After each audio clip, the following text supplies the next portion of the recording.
Hey guys, so I thought I would talk a little bit about anchoring because it's really important. Like if you want to get into sailing and you know, you're gonna get your boat and head out to sea, you want to know a thing or two about anchoring.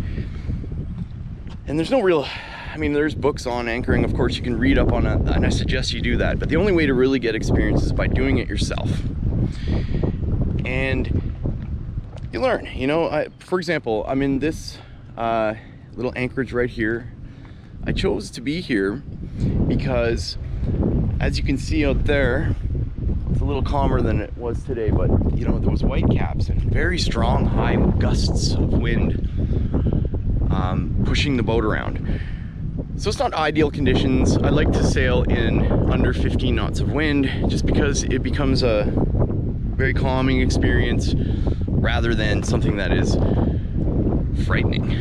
And that's something they don't really tell you before you buy a boat, is at times things can be very frightening. The sails, you know, when there's that much force on the sails, the only way I can describe it is that, you know, when you're doing a tack and there's a point where it's luffing in the wind and flapping. I mean, it's almost like the devil's tongue flapping at your face, you know. It's like a lightning bolt. I mean, just if you look at that, see what's on that sail right there, this piece of metal. Imagine that thing flapping back and forth like 30 times a second. It would take your whole face right off, you know. So you have to be careful out here